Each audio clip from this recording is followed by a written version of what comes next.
Valentina Castillo irrumpió en el taller Autoservicio García con la furia de un huracán en traje Armani de 5.000 euros, señalando con el dedo a Marcos García, que estaba reparando un viejo Seat Ibiza con la paciencia de un santo. El Ferrari 488 GTB de 300.000 euros llevaba 3 días parado en su garaje privado, y ella necesitaba ese coche para impresionar a los inversores japoneses que llegarían al día siguiente para firmar el contrato de 100 millones. Cuando Marcos, cubierto de grasa de motor, le explicó con calma que no podía dejarlo todo para correr a atenderla, la reacción fue explosiva. Valentina era la heredera del imperio textil más grande del norte de España, acostumbrada a comprar personas como se compran objetos, pero ese mecánico de voz gentil y ojos cansados no se plegaba a sus caprichos millonarios. Lo que no sabía era que Marcos ocultaba un secreto devastador.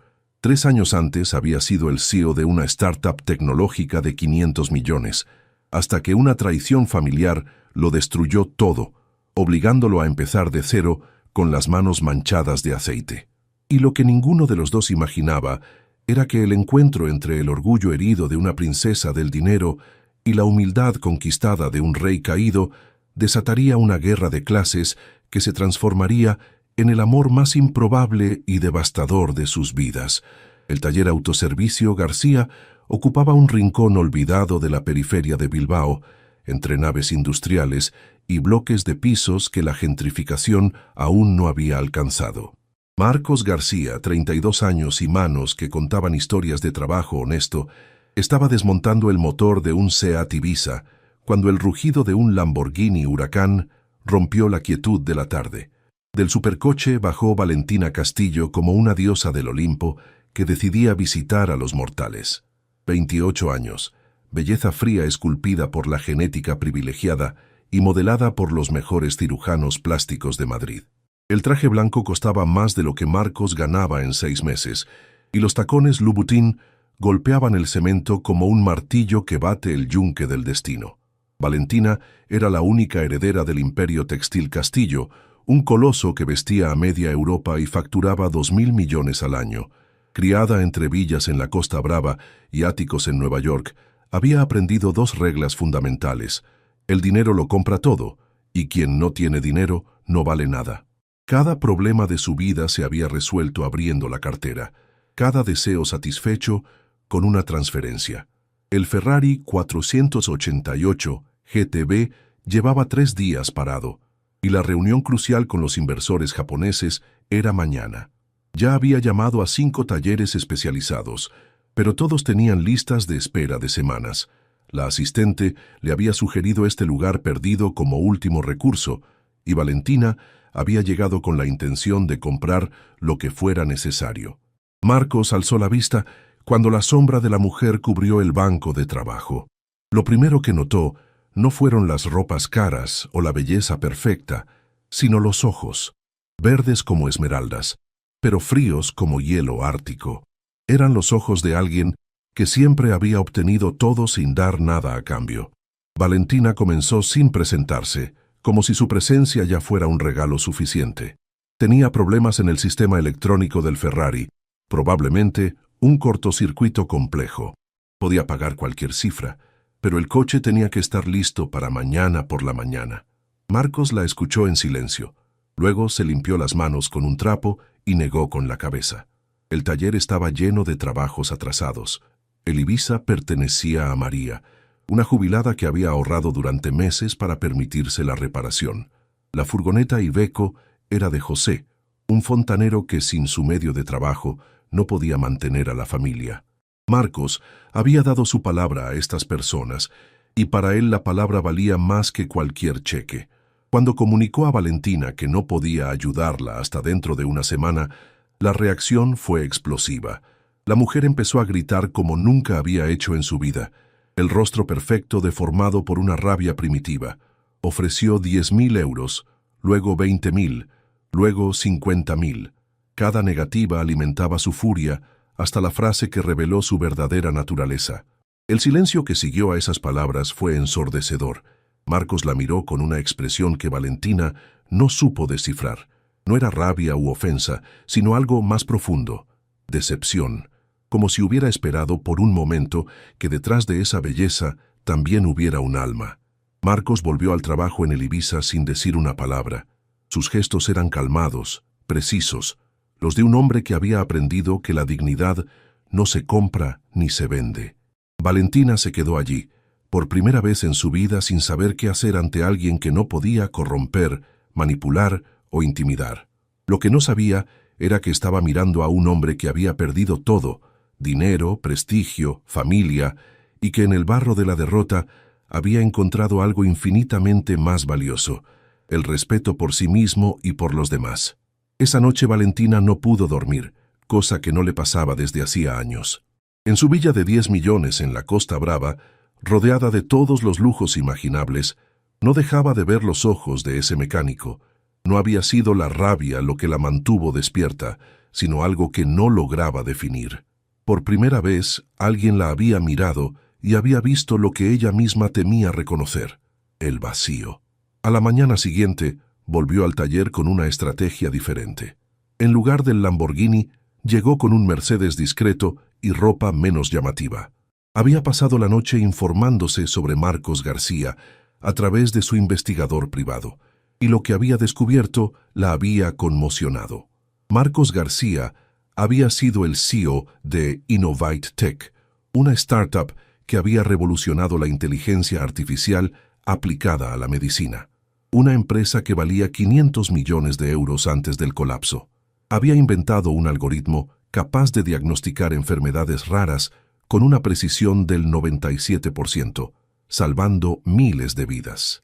Había salido en la portada de Forbes como el genio menor de 30 que cambiaría la medicina. Luego llegó la traición que lo destruyó todo. Su hermano mayor, Esteban, socio de confianza y administrador de la empresa, estaba vendiendo las patentes a los americanos a cambio de sobornos millonarios. Mientras Marcos se concentraba en la investigación, Esteban orquestaba el fraude. Cuando estalló el escándalo, el hermano desapareció con el dinero y Marcos se encontró acusado de complicidad. Los procesos legales duraron 2 años y lo dejaron sin nada. Marcos vendió la villa de Madrid, el apartamento de Nueva York, incluso el reloj del abuelo para pagar a los abogados. Al final fue exonerado, pero su reputación quedó arruinada para siempre. A los 29 años se encontró sin nada, traicionado por la persona que más amaba en el mundo. Compró ese pequeño taller con los últimos ahorros que le quedaban. No por orgullo o para demostrar algo, sino porque necesitaba empezar de nuevo con las cosas simples, reparar objetos que podía tocar con las manos, ayudar a personas que lo miraban a los ojos en lugar de la cuenta bancaria. En la grasa de los motores había encontrado una paz que el éxito nunca le había dado. Cuando Valentina entró en el taller esa mañana, Marcos seguía trabajando en el Ibiza de María. Ella se acercó en silencio, observando la precisión con que desmontaba cada pieza, el cuidado con que limpiaba cada componente. Eran las manos de alguien que había aprendido que todo tiene valor, incluso lo más pequeño. Valentina empezó a hablar sin los tonos imperiales del día anterior. Se disculpó por las palabras de ayer, admitiendo que había sido injusta. Marcos siguió trabajando sin mirarla, pero ella sintió que la estaba escuchando. Le contó sobre la reunión con los japoneses, lo importante que era demostrar que era capaz de manejar la herencia de su padre muerto el año anterior. Por primera vez, Marcos alzó los ojos. Vio algo diferente en el rostro de Valentina: vulnerabilidad. La máscara de perfección tenía una grieta, y a través de esa grieta se transparentaba una chica asustada que trataba de llenar unos zapatos demasiado grandes para ella. Marcos se limpió las manos y le explicó que el Ferrari probablemente tenía un problema en el módulo de control electrónico, una reparación que requería componentes específicos y 48 horas de trabajo. No era cuestión de dinero o voluntad, era física. Algunas cosas no se pueden acelerar, solo hacerlas bien o mal. Valentina lo miró mientras hablaba y se dio cuenta de que nunca había oído a nadie explicarle algo sin segundas intenciones. No estaba tratando de venderle nada o impresionarla. Simplemente le estaba diciendo la verdad, un lujo que el dinero nunca le había podido comprar. En los días siguientes, Valentina empezó a volver al taller sin una razón precisa. Primero con la excusa de controlar el estado del Ferrari, luego simplemente porque se había convertido en el único lugar donde nadie le pedía ser perfecta. Marcos trabajaba en silencio mientras ella observaba, sentada en una vieja silla de plástico que valía menos que sus zapatos. El taller se convirtió para ella en un mundo desconocido donde las reglas que conocía no funcionaban. Aquí no contaba el apellido, la cuenta bancaria o los contactos correctos. Solo contaba saber hacer las cosas, resolverlas, arreglarlas. Marcos trataba el Ibiza de María con el mismo cuidado que habría reservado para un Rolls Royce, porque para él cada coche representaba la libertad de alguien. Una tarde llegó José, el fontanero dueño de la furgoneta Iveco.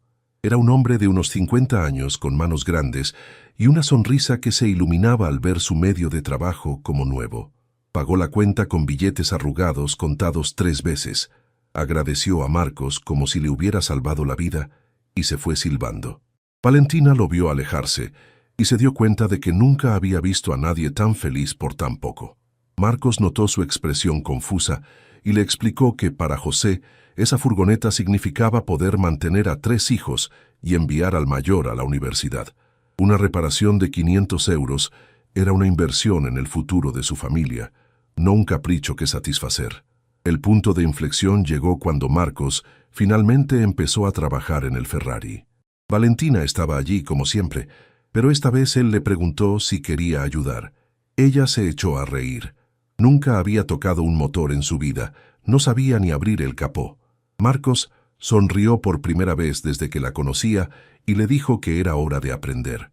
Las primeras horas fueron un desastre cómico. Valentina se manchó el traje de grasa, se hizo daño con las herramientas, no entendía la diferencia entre una llave inglesa y un destornillador. Pero Marcos tenía una paciencia infinita. Explicaba cada gesto con la calma de quien sabe que el aprendizaje no se puede forzar. Y lentamente, Valentina empezó a experimentar algo que nunca había sentido: la satisfacción de crear en lugar de comprar. Cuando logró aflojar el primer tornillo sin ayuda, sus ojos se iluminaron como los de una niña. Marcos la miró y vio por un momento a la persona que podría haber sido si hubiera crecido de manera diferente. No la princesa mimada, sino la chica inteligente y decidida que se escondía bajo capas de privilegio y miedo. Durante un descanso, bebiendo café en vasos de plástico sentados en viejas cajas, Valentina le hizo la pregunta que le quemaba por dentro desde hacía días: ¿cómo había logrado empezar de nuevo después de perderlo todo? Marcos permaneció en silencio durante largos minutos, mirando sus manos manchadas de grasa. Luego empezó a contar sobre cuando tocó fondo, sobre cómo durante meses pensó que la vida había terminado, sobre el día en que entendió que podía elegir seguir siendo víctima de la traición o decidir convertirse en una persona diferente, mejor. Le contó sobre el primer coche que reparó, lo difícil que había sido aprender a usar las manos después de años frente a las computadoras, pero también lo liberador que había sido descubrir que podía ser útil sin necesidad de algoritmos complicados. ¿Te está gustando esta historia? Deja un like y suscríbete al canal. Ahora, continuamos con el vídeo. Bastaba escuchar el ruido de un motor, entender que estaba mal y arreglarlo. Valentina lo escuchó con una atención que nunca había dedicado a nadie. Por primera vez estaba oyendo la historia de alguien que había elegido empezar de nuevo en lugar de rendirse, y se dio cuenta de que ella, que siempre había tenido todo, nunca había elegido nada. Las semanas siguientes vieron a Valentina transformarse en una persona que ni ella misma reconocía. Cada mañana se despertaba con ganas de ir al taller, sustituyendo los aperitivos en el club exclusivo, por tardes, aprendiendo los secretos de la mecánica. Los trajes Armani dieron paso a monos de trabajo, los tacones Louboutin a botas de seguridad. Marcos observaba esta metamorfosis con asombro y una ternura creciente que trataba de ocultar. Valentina tenía un talento natural para entender los mecanismos, una mente analítica heredada del padre empresario, pero nunca aplicada a algo concreto. Cuando logró diagnosticar sola el problema de un BMW, el orgullo en sus ojos valía más que todos los diplomas universitarios. El taller empezó a cambiar con su presencia. Valentina, sin darse cuenta, financiaba pequeñas mejoras, herramientas nuevas, un sistema de iluminación mejor, una instalación de ventilación más eficiente. Lo hacía discretamente, como inversiones para su formación, pero Marcos entendía que era su manera de dar las gracias. La verdadera prueba llegó cuando María volvió por un problema eléctrico. Era una mujer de 70 años que vivía con una pensión mínima y había ahorrado durante meses. Cuando descubrió que el daño era más grave de lo previsto y la cuenta se duplicaría, empezó a llorar silenciosamente, calculando si podía permitirse quedarse sin calefacción. Valentina presenció la escena escondida detrás de un coche. Vio a Marcos decirle a María que había encontrado piezas usadas que funcionaban igual, reduciendo el coste a la mitad. Era una mentira piadosa. Las piezas eran nuevas, pero Marcos las pagaba de su bolsillo para no humillar a la anciana. Cuando María se fue con su Ibiza reparado y la sonrisa de quien aún puede permitirse la dignidad, Valentina entendió que había presenciado un acto de gracia cotidiana. Esa noche Marcos aceptó por primera vez la invitación a cenar de Valentina. No en uno de los restaurantes con estrella que frecuentaba, sino en una taberna del barrio donde los camareros lo saludaban por su nombre. Valentina descubrió el placer de una comida sencilla consumida con alguien que tenía historias reales que contar. Marcos le habló de su infancia obrera, de cómo su padre lo había animado a estudiar para salir de la dureza, de lo orgulloso que había estado cuando su hijo se convirtió en CEO y de lo impresionado que se quedó no por el fracaso, sino por el hecho de que Marcos hubiera encontrado a sí mismo en el taller. Valentina empezó a contar sobre su padre, sobre el imperio construido con sacrificios que ella nunca había apreciado, sobre el peso de tener que dirigirlo sin haber aprendido sus mecanismos. Había heredado una máquina perfecta, sin saber cómo funcionaba, y esa ignorancia la aterrorizaba. Marcos la escuchó sin juzgar, reconociendo su mismo miedo de no ser suficiente. Le hizo notar que en esas semanas había demostrado capacidad, inteligencia y determinación. Había aprendido en pocas semanas lo que a otros les llevaba meses. Caminando por las calles de Bilbao que Valentina nunca había explorado, ambos se dieron cuenta de que estaban haciendo algo que iba más allá de la atracción. Era respeto mutuo, comprensión profunda, el reconocimiento de dos almas que se habían perdido y estaban encontrando el camino juntas. Los meses siguientes vieron a Valentina operar una revolución en su vida. Empezó a visitar las fábricas de la empresa familiar, no para las típicas visitas guiadas por gerentes nerviosos, sino para entender cómo funcionaban realmente. Las competencias técnicas adquiridas en el taller le permitían hacer preguntas precisas, entender ineficiencias que nadie se había atrevido a señalarle. Marcos siguió esta transformación con orgullo creciente. Valentina le contaba cada noche los descubrimientos hechos en la fábrica, las mejoras que podía aportar, las personas que había empezado a conocer por su nombre. Se había convertido en empresaria no por herencia, sino por elección, y esta diferencia se veía en cada decisión. El amor entre ellos creció como una planta robusta, con raíces profundas en la estima mutua y los valores compartidos. No había declaraciones románticas o gestos teatrales, sino una complicidad cotidiana hecha de miradas que se entendían, manos que se buscaban durante el trabajo, conversaciones que duraban hasta el amanecer. La primera vez que se besaron fue en el taller, un sábado por la noche, mientras trabajaban en un Alfa Romeo de época. Valentina había resuelto un problema complejo en el cambio, y la emoción del éxito la hizo radiante. Marcos la miró con una expresión que nunca había mostrado a nadie, y cuando se acercó a ella, supo que ese era el momento más verdadero de su vida. Su amor escandalizó a ambos mundos. La alta sociedad bilbaína no entendía cómo la heredera más rica de la provincia se había enamorado de un mecánico. Los clientes del taller miraban con recelo a esa mujer elegante que se manchaba las manos pero llegaba en coches carísimos, pero a ellos no les importaba. Habían encontrado algo más valioso que la aprobación ajena. Valentina dividió su tiempo entre el consejo de administración y el taller, convirtiéndose en una gerente diferente a cualquier otra. Conocía el valor del trabajo manual, respetaba a quien sudaba para ganarse la vida, entendía que detrás de cada número había personas con historias reales. Los beneficios de la empresa crecieron no explotando más a los trabajadores, sino haciéndolos más felices. Marcos, estimulado por la inteligencia de Valentina, empezó a diseñar mejoras para el taller, sistemas más eficientes para el diagnóstico, métodos para reducir los tiempos sin comprometer la calidad. El pequeño taller empezó a atraer clientes de toda la provincia, no por los precios, sino por la competencia superior. Una noche en su taberna, Valentina le hizo a Marcos una propuesta que los sorprendió a ambos. Quería casarse con él, no con una boda ostentosa, sino con una ceremonia sencilla en el taller, entre las personas que habían aprendido a amar, los obreros de la fábrica, los clientes convertidos en amigos, María con su Ibiza, José con su furgoneta. Marcos la miró durante largos segundos. Le dijo que la amaba más que a nadie, pero tenía que estar segura. Casarse con él significaba renunciar a privilegios y convenciones sociales, elegir una vida donde el trabajo cotidiano era más importante que el estatus. Valentina sonrió con esa luz en los ojos que Marcos había aprendido a reconocer. Había tardado 28 años en entender quién quería ser, y ahora que lo sabía, no tenía intención de volver atrás. Quería ser la mujer que se manchaba las manos para arreglar las cosas rotas, que conocía a los empleados por su nombre, que había aprendido que la verdadera riqueza se mide en la capacidad de ser útil.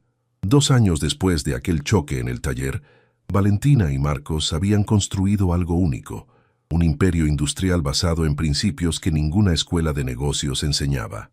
La empresa textil Castillo se había convertido en un modelo de responsabilidad social, con fábricas donde los obreros eran tratados como socios. Los beneficios habían crecido un 40%, porque los trabajadores felices producían mejor, innovaban más, se ocupaban de la calidad como si fuera su casa. Marcos había transformado el pequeño taller en un centro de excelencia que atraía clientes de todo el País Vasco. Pero sobre todo había creado una escuela donde jóvenes en dificultades podían aprender un oficio y encontrar dignidad en el trabajo manual. Valentina financiaba el proyecto, pero era Marcos quien enseñaba no solo la mecánica, sino el respeto por uno mismo. Su casa era una villa sobria en las afueras de Bilbao, donde recibían a clientes del taller y directivos de la empresa con la misma naturalidad.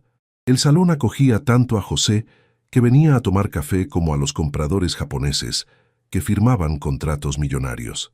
Valentina había aprendido que la verdadera elegancia no está en los objetos que posees, sino en cómo tratas a las personas. Una tarde llegó al taller una visita inesperada. Esteban, el hermano de Marcos, había vuelto de América después de 3 años. El dinero robado se había acabado, la conciencia sucia le había hecho la vida imposible, y ahora buscaba el perdón de un hermano al que había traicionado de la forma más infame. Marcos se quedó inmóvil al verlo entrar. Esteban había envejecido 10 años, había perdido el cinismo descarado y llevaba en los ojos la misma desesperación que Marcos había sentido después del colapso. No pidió disculpas, sabiendo que no habrían bastado. Se limitó a decir que había vuelto para devolver lo que quedaba y cumplir la pena que merecía. Marcos lo miró durante largos minutos. Luego hizo algo que sorprendió a todos. Le ofreció un trabajo en el taller, no para perdonarlo, sino para darle la posibilidad de reconstruir su propia dignidad como había hecho él. Valentina entendió por qué se había enamorado de Marcos, por la capacidad de transformar el dolor en sabiduría, la traición en oportunidad de crecimiento. En los meses siguientes, Esteban trabajó como un aprendiz cualquiera, aprendiendo que la redención se conquista un tornillo a la vez. Marcos no le hablaba a menudo, pero le enseñaba el oficio con la misma paciencia que había tenido con Valentina. Solo el trabajo honesto podía lavar la vergüenza de lo que había hecho. Una noche, mientras cerraban el taller, Valentina preguntó a Marcos si había perdonado a su hermano. Él respondió que no se trataba de perdón, sino de dar a ambos la posibilidad de convertirse en personas mejores de lo que habían sido. Esa noche, abrazados en la cama que compartían desde hacía 2 años, hicieron planes para el futuro.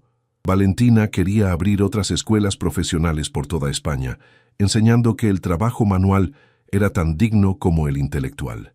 Marcos soñaba con tecnologías innovadoras para hacer la mecánica más sostenible. Pero sobre todo hablaban del hijo que esperaban. Valentina estaba embarazada de 4 meses, y ambos estaban aterrados y felices a partes iguales. Querían criar al niño con los valores aprendidos juntos, el respeto por el trabajo, el amor por las personas sencillas, la conciencia de que la verdadera nobleza no se hereda sino que se conquista cada día. Cuando nació el pequeño Marcos Valentín García, 6 meses después, lo primero que vio fueron las manos del padre y de la madre, manos que sabían crear, reparar, construir futuro, manos que le enseñarían que la verdadera riqueza no se mide en lo que posees, sino en lo que sabes hacer por los demás. La millonaria que gritaba que no aceptaba negativas se había convertido en la mujer que cada día decía sí a la vida, al trabajo, al amor verdadero. Y el humilde mecánico, llamado fracasado, había demostrado que el mayor éxito es el que se construye después de tocar fondo, con las propias fuerzas y la ayuda de quien te ama por lo que eres. Dale me gusta. Si crees que el amor verdadero no conoce diferencias de clase, comenta cuál es la lección que más te ha impactado. Comparte, para inspirar a quien piensa que el trabajo manual es menos digno. Suscríbete para más historias de superación y amores imposibles. A veces hay que perderlo todo para entender qué vale realmente. A veces, el orgullo herido es el comienzo de la sabiduría conquistada, y a veces, las manos manchadas de grasa están más limpias que las que solo cuentan dinero. Porque la verdadera nobleza no se hereda, se conquista cada día con el respeto por uno mismo y por los demás.